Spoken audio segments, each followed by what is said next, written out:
Well, thank you, Paige, and hello, everyone. Thank you for joining us for today's webinar. Now, as you've heard, we're fortunate to have two national experts in law and community association insurance joining me today. So I'll briefly set the table and let them carry the bulk of today's presentation. George, Joel, and I all enjoy speaking to a live audience. We've done that many times before. So if at any time we have something that we say that causes you to have a question, we'll ask you to raise your hands. And you can do that by clicking the hands raised icon in your control panel. And as Paige mentioned, if at any time you have a question that you'd like to communicate to us, type it in the dialog box in your control panel, similar to what you see on screen. And I hope you're taking some notes, but like all our webinars, we're recording this session. So in about a week, you can find it and replay it on YouTube and other websites for future playback. Another resource is an outline of today's program that we're going to send to everyone who fills out a brief survey at the end of today's session. So please fill out that survey and make sure you add some comments about topics you'd like to hear in future webinars. We're regularly developing new webinars based on what you, our audience, tells us is important. So let's start with some audience interaction. Grab your mouse and give me a hands raised click if you're ready for us to get going on this presentation. Hands raised. Scrolling up and down the list, and Paige, like you said, this is a sharp group that we have with us today. Okay, I'm going to click all your hands down. And here we go. All right, reserve expenses are some of the largest expenses an association will face. Major project costs are often measured in terms of entire annual budgets. A roof project may cost 1.5 years of the association's entire budget. Big numbers like that. So to avoid a crisis, reserve projects typically take years to prepare for financially. And that's why I lead off with this famous quote from Benjamin Franklin: "By failing to prepare, you're preparing to fail." Well, we've summarized pretty simply this whole reserve issue with what we call the 4 reserve rules. Expenses are inevitable. The board's responsible to manage the expenses of the association. Delays in executing those major projects usually result in the project getting more expensive, and the homeowners always get stuck paying the bills. And an association's reserve assets are the physical components that deteriorate typically very predictably over time. There's no reason for an association to be surprised by a project that failed gradually in plain sight over the last 20 years. Failing to prepare for these major expenses often results in unsightly deferred maintenance, special assessments, and expensive loans. Or, like in this association, sometimes those extra costs are associated with not only doing the roof project, but doing all the water-related repair work. So in that conversation that Paige indicated earlier, one day I found Joel and George were also concerned about this fact that a majority of associations are underfunded, and the boards regularly make choices to defer setting aside an appropriate amount of reserves towards those predictable projects. That's kind of crazy. In general, we were finding that boards weren't taking their reserve contributions seriously. Everyone should like a nice, well-maintained place to live, and everyone should like smooth and stable budgeted assessments. So how did we get here where board budgets aren't supporting timely reserve projects that sustain the association? So to begin to answer that question, let me introduce you to Joel Meskin. He's a sharp guy I've known and served with on a number of committees over probably a couple of decades. Joel's is uniquely credentialed, distinguished credentials in both the world of community association D&O Insurance and also a credentialed community association attorney. So Joel, talk to us about how we got here. Thank you, Robert. I appreciate the opportunity to speak. Especially, I'm very excited the fact that we have so many board members listening. I think anytime we can get the majority of our listeners to be board members, we're that much more effective. Reserve studies are very, very dear and close to, I think, all 3 of our hearts. I mean, Robert makes his living on reserve studies. Reserve studies are the keystone in my world of insurance and risk management because it helps us understand what we need to manage. And George gets to help people understand, and when those situations arise that inevitably will, he could protect them. And then I get to pay for him to protect them. The problem that we're talking about here, and it's not about doing reserve studies. I find that the doing of reserve studies is far more prevalent. The big issue is once you've done it, you have to fund it. Otherwise, you know, you're kind of defeating the purpose. When I think of this issue and this problem and what the solution is, I always think of this quote from Mark Twain. Basically, why do tomorrow what you can put off until the day after tomorrow?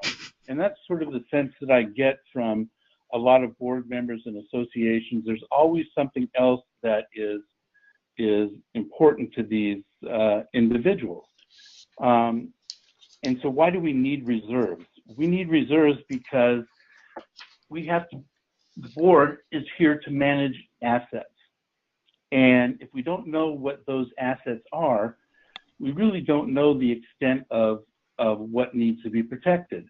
For insurance, we don't know to what extent things have to be insured. And we don't know what we can tell the associations that they can't insure through an insurance contract and they need to protect it through another means. And as all of us know, and I just want to repeat it just so people understand, pretty much when you peel back the onion on all of the community associations out there, you really come down to one thing. You have individuals with a real property interest, and then members of the community have a common interest with each other. And it's that common interest that needs to be managed. And so the question is, what do they need to be protected from? And there's really two sides to the protection equation. One side is wear and tear. The other side are unexpected perils. The wear and tear is certain to happen. You know, hopefully people will be lucky and their roof will last 30 years and not 20 years, but we know it's inevitable that those things are going to have to be fixed and repaired. On the insurance side, we're providing protection for those unexpected perils that we don't know what's going to happen. And I always call the reserve studies and the funding of reserve studies insuring the uninsurable. And as Robert was indicating earlier, there's some disconnect, and it's probably a lot to do with our fault that we haven't been able to communicate this to associations, that the funding of reserves are just as important as the paying of insurance, the paying of other bills.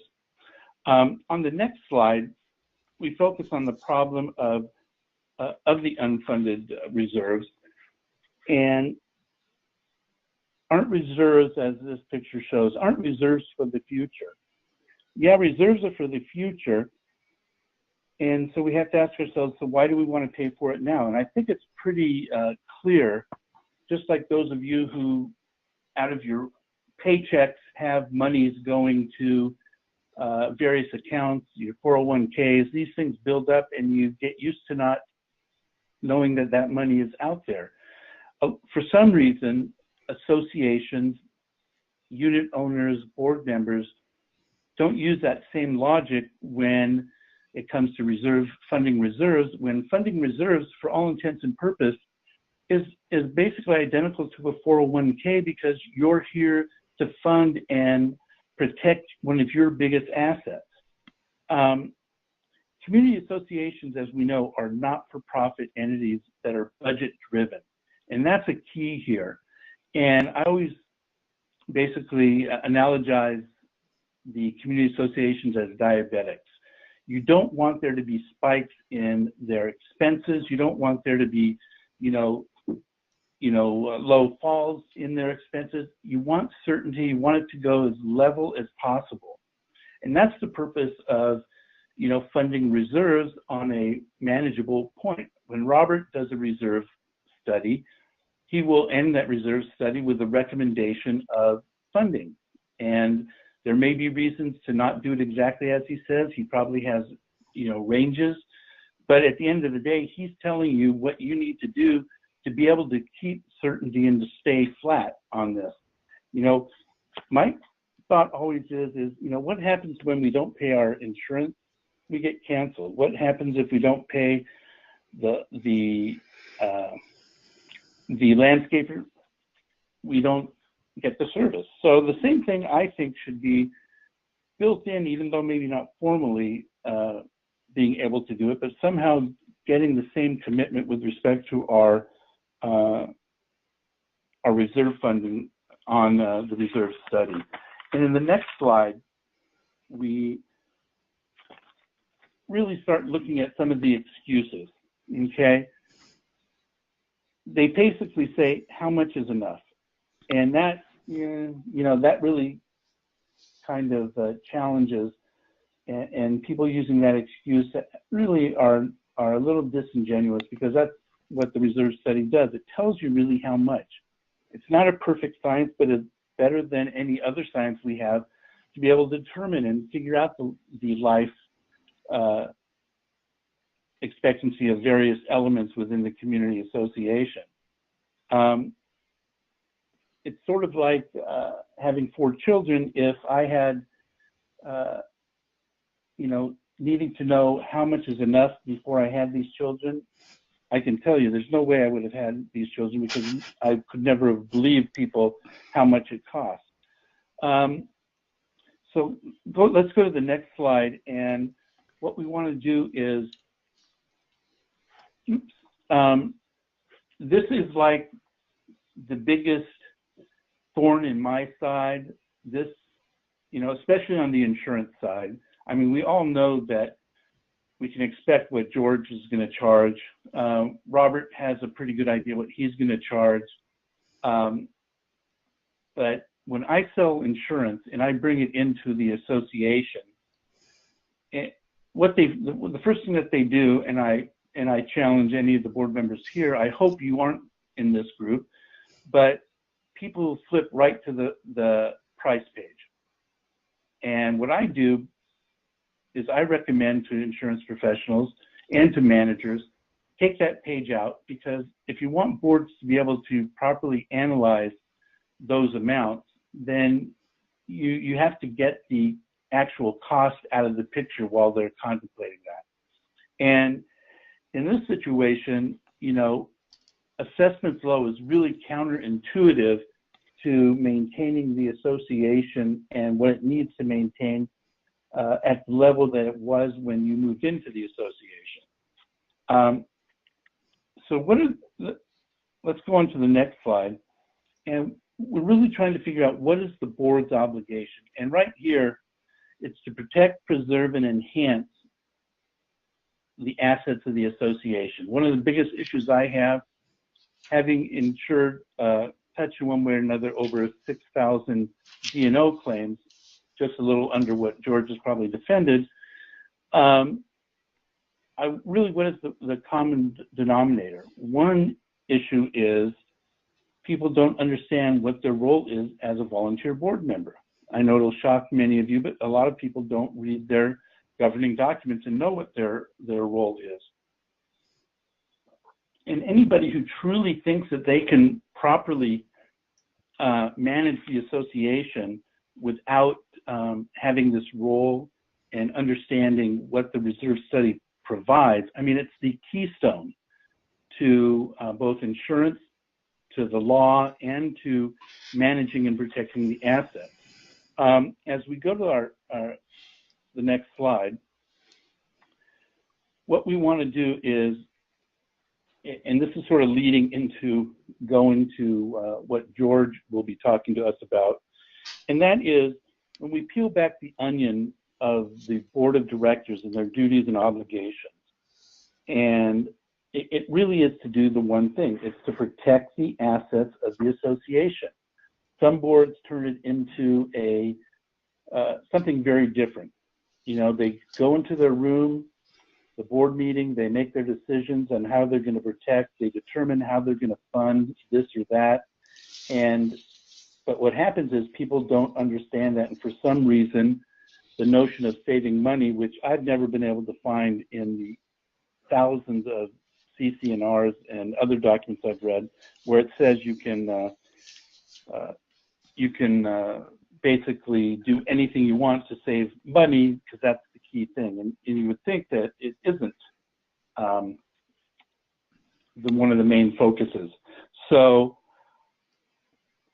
going from there, we really go into our next slide. Why do we have the insurance? And the insurance, the key issue to keep in mind is, what are some of the problems that caused us to get to this the failure to properly fund? We can blame it on developers who keep things low because they want to sell more units. We can blame it on the board members because they want to keep it low. They think keeping it low will also keep it marketable. But at the end of the day, somebody's going to have to pay. And also, just so community association managers don't feel left out, even though they may have nothing to do with this, it is part their job because they're part of the association risk management team. The risk manager is the board. The board has the right to bring in professionals, such as myself, community association insurance professional, George, a community association attorney to guide them, Robert, in doing reserve studies. So as the risk manager, and then the CAM, community association manager, is basically the quarterback for all of these people, and they have a significant responsibility as well. And whether they do their responsibility or not, that they're going to get blamed for everything anyway, because that's what people do. Yep. So as I close down on my portion of this, the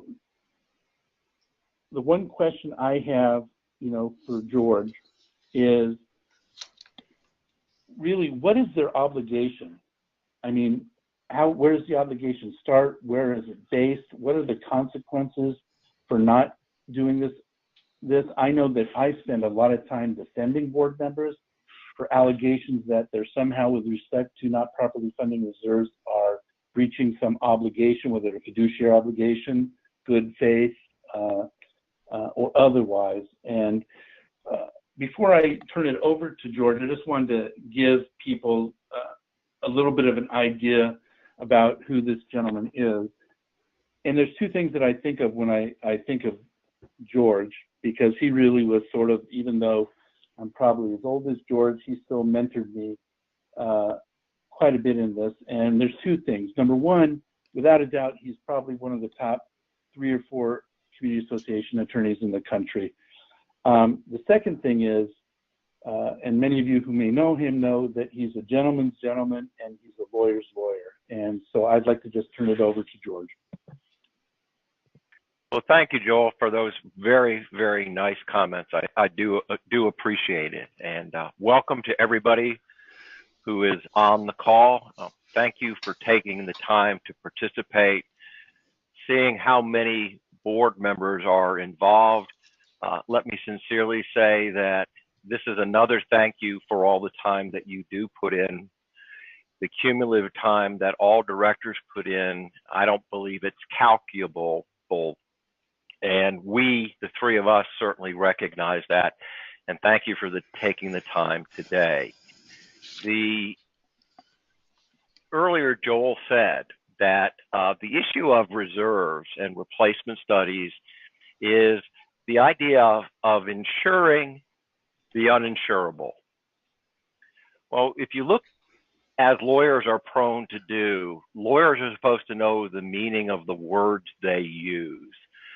So if you look at the definition of the word insurance, it says that it is an assurance of property or life against loss or harm in consideration of a payment proportional to the risk involved, and security against loss, financial loss, and paying a premium for insuring a thing.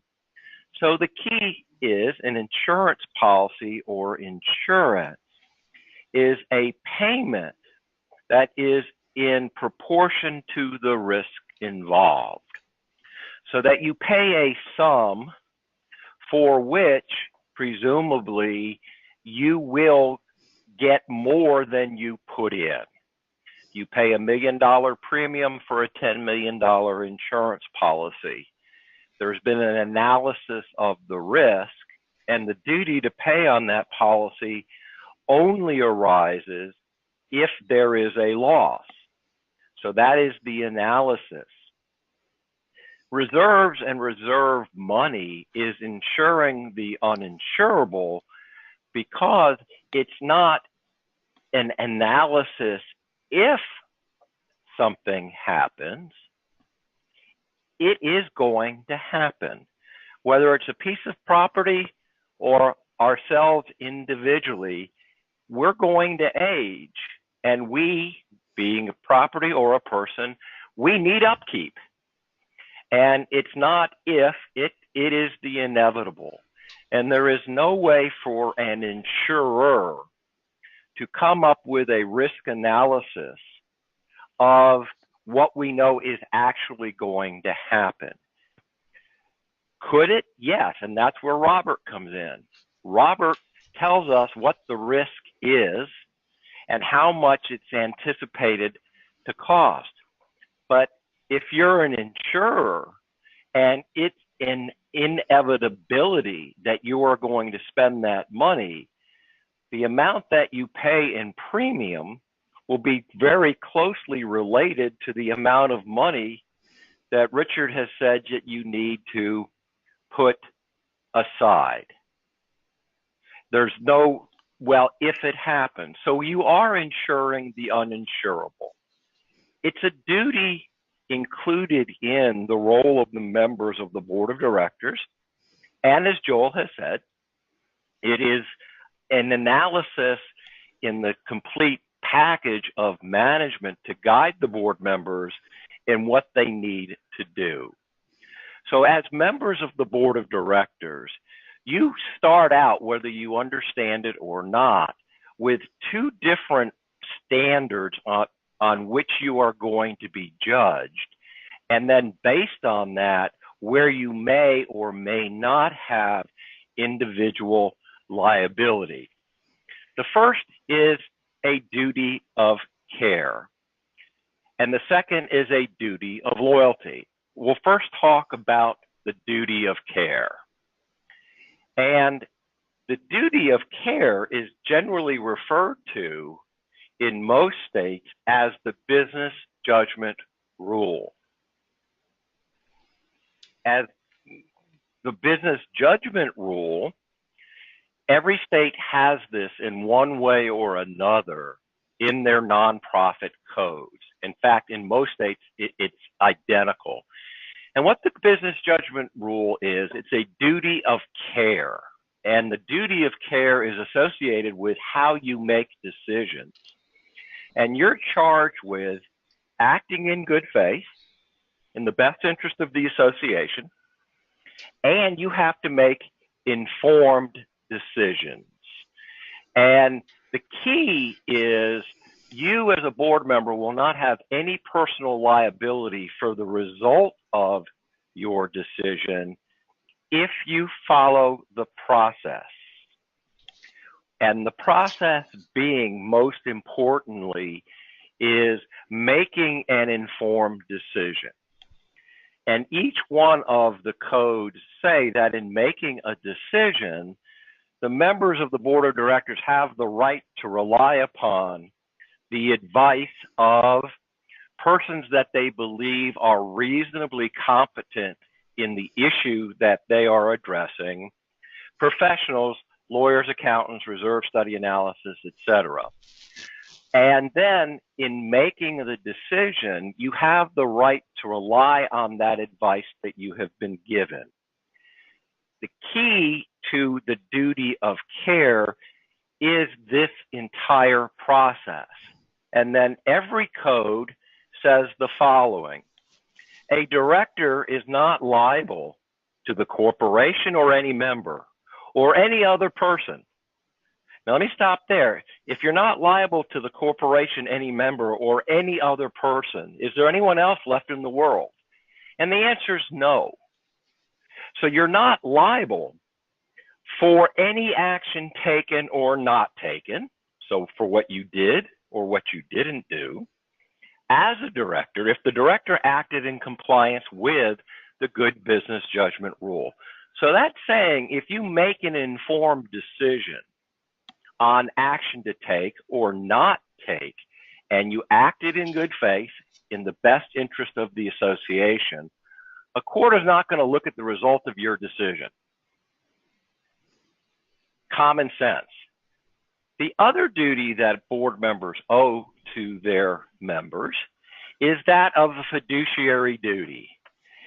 That's my F word, where it is a word that has become almost generic in community associations, where you hear that F-bomb dropped virtually at every meeting and in every piece of correspondence from a homeowner.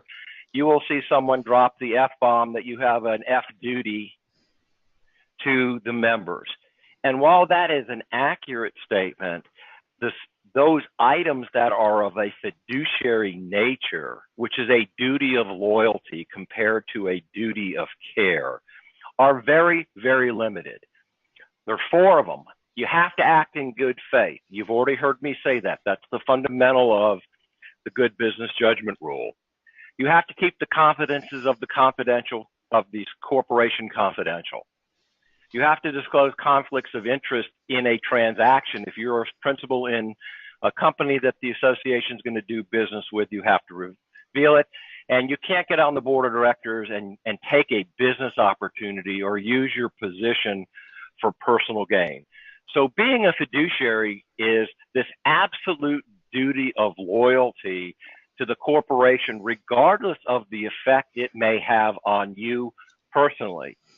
If all of the facts lead to we need to increase assessments by 200%, you personally are not going to probably like that. But in making the decision on behalf of the membership, that is the decision that has to be made. And if you've been advised to raise the assessments and you vote not to for the reasons that Joel mentioned about keeping assessments low, then you could potentially be sued and have personal liability because you didn't act in good faith. So what does a fiduciary mean to you as board members when it comes to reserve studies and then actually funding that amount? Well, it means, since it is inevitable, as Robert put on the initial slide, that it's 100%, you're going to have to pay to repair and replace capital items. So it's a guarantee. So what does it have to do with you as a fiduciary, your duty of loyalty and your business judgment rule? Well, you want to make sure that you do not breach the good judgment rule because of the then effect it may have on you personally. So you have to make an informed decision. You have to investigate. You have to get a report that tells you the projected capital needs of the corporation, the association, over the next 1, 2, 5, 10, 15, 20 years, so that you can adequately add to the reserves, and in doing so, making informed decisions. The issue that every board of directors struggles with is Robert comes back with a report that says this is how much you need in year 1, 2, 5, 10, and 15. And if you funded it to 100%, the annual increase in assessments of the annual dues will be significant. So boards are always caught with how much do we or should we or must we fund based on the professional advice that has been given to us. And admittedly, there is no answer to how much, But we do know that in order to discharge your duty under the good business judgment rule, and then to avoid a claim for breach of fiduciary duty, you have to make an informed decision that in good faith you believe to be in the best interest of the association. So how much is that? No one can tell you, but the issue that you are going to always compete with, if we fund it fully, are we not pricing our units out of the market when other associations don't do that?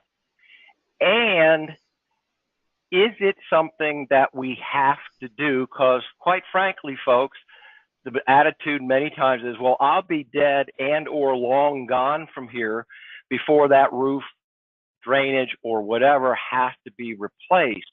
So why should I put money into a fund that I'm not going to get the benefit of? And the bottom line is you have to act in good faith, and you have to make a decision that is an informed decision from someone, an expert, that advises you.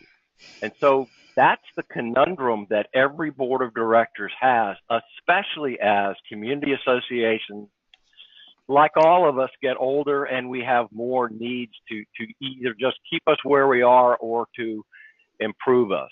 And the lawsuits that are going to happen, probably not too distant future, is where boards of directors over the years ignored or did not get capital reserve studies. And if they had them, the amount that was funded, the average person would look at it and say, there is no way that the board of directors acted in good faith in the measly amount that they put away each year. And now we're facing either a special assessment or having to shut down the amenities or not providing services. So I will now turn the program over to Robert, who is the guy who you reasonably rely upon as the expert in making the informed decision that deals with assessment. Robert? Fantastic. Well, thank you, George. That's very kind. I step into this and talk about the numbers so everyone here can listen and have a better idea of what good faith and adequacy actually looks like. So let's start with that. How much is enough to set aside and have in reserves to show good faith? And there's a difference I totally appreciate between an ideal amount of money to have in reserves and to be setting aside and enough to show that you've done the right type of thing. So this issue has been coming to a head over the last few years, and with pressure from a number of industry professionals exactly like Joel and George, I can remember the conversations I had with them, that encouraged those of us on the guiding committee for National Reserve Study Standards to come up with a definition of adequate reserves, and that happened in 2018. You can find it on our Association of Reserves website, but I can paraphrase it here. It says that you need to have enough cash to do your predictable reserve projects on time without last-minute emergency funding. And that means loans or special assessments. And that means that your reserve cash flow might be somewhat weak. And that is something we call here in the industry baseline funding. But the deal is, if it pencils out to provide the cash that you need to do your reserve projects on time, it's adequate. And that looks like good faith. Now, we are probably going to recommend a reserve funding plan with some margin, and we feel that's in the association's best interest. But sometimes the board has to figure out what can they actually manage politically, what kind of will do they have, what kind of opportunities do they have, and so they have to know what their guidelines is. And I just want to make sure everyone knows the theme that we've heard here today is have a plan and show it, see how it works. So just like in the operating budget, good faith means you need to have a budget that shows that you can pay your bills on time. There's really no other responsible way to look at it. Reserve expenses are real, they're predictable, and those costs are going to happen just like a water bill, an insurance policy premium, just the other things that happen at the association.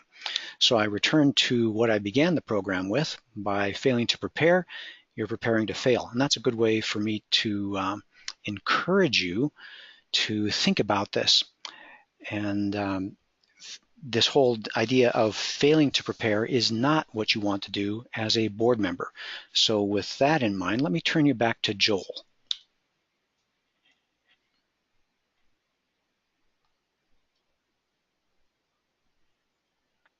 Okay. And is this supposed to be on, Robert? Yep, you're good. Okay. All right. So in putting together a plan, you know, I spend the bulk of my time as a risk manager. I feed my family by selling insurance, primarily directors and officers liability insurance, but to keep that insurance down at a level that is affordable to the associations out there, I have to help them basically manage their risk. And, you know, and able to do that, you know, there are a lot of things you can manage the risk that are under the board, so you can minimize how much you ultimately are going to have to pay a reserve. And those things are things you just need to understand. And here, you know, the deterioration is certain. We know that that's going to happen. The board, you're the fiduciaries, and the reserve expenses are predictable. As I said earlier, if you can put it in slow and steady, you know, dollar cost averaging, that money is going to basically be there when you need it. And it always feels less painful. I often talk to people right now saying that lenders and loans are the new reserve funding. And, you know, in our industry, one of the biggest business partners that we see right now are banks. And it's because, you know, they are loving the otherwise failures that associations, or not even necessarily failures, but the decisions that people have made saying, you know what, we'll do the funding later, we'll try to get a loan. And very often the loans are doable, but then you're going to be paying larger amounts to pay back those loans than you're going to pay if you properly fund.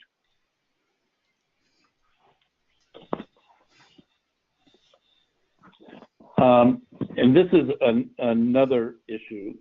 You know, what I tell people, special assessments, you know, they, as much as a lot of managers enjoy doing it because it's sort of like stick it to the man type of a situation, it basically goes counter to what we were talking about earlier as certainty. You know, we don't want the ups and downs, and a special assessment, you know, is something that's going to be disruptive. I've had a couple that are significant, and this kind of ties in also to insurance, because in addition to not properly funding reserves, in my world, people don't purchase the insurance that maybe is the best available to them. They'd rather save a little bit of money and not get the full benefit of a great policy.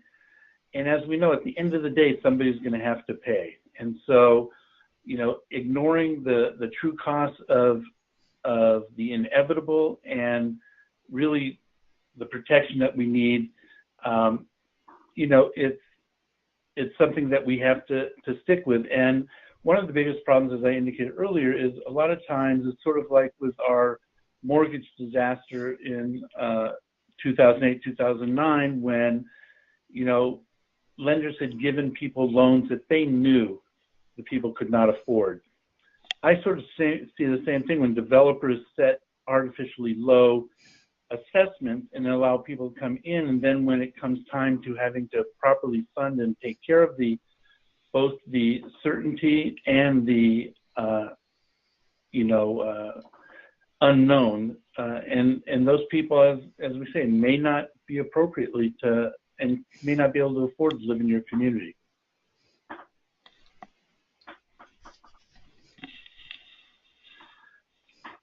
And I guess this is for George.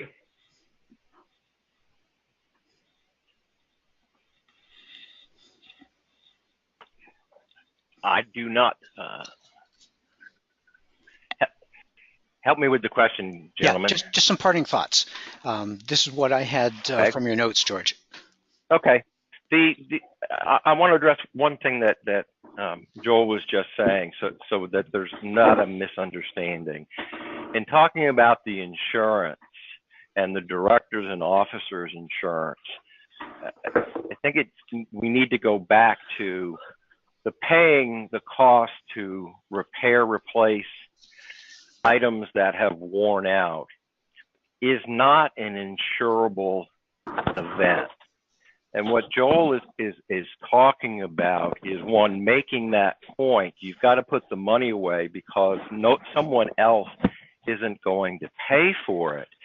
And the value and the need for the directors and officers insurance is to defend the board of directors and or the association when inevitably a special assessment comes up or there are other issues that lead to someone saying the boards of directors have not acted in good faith, they've breached the duty because we don't have enough money. And it's the D&O insurance that provides the cost of the defense. The D&O insurance is not going to pay the $5 million shortfall from what should be in reserves and what you have, so that the actual cost remains an uninsurable event.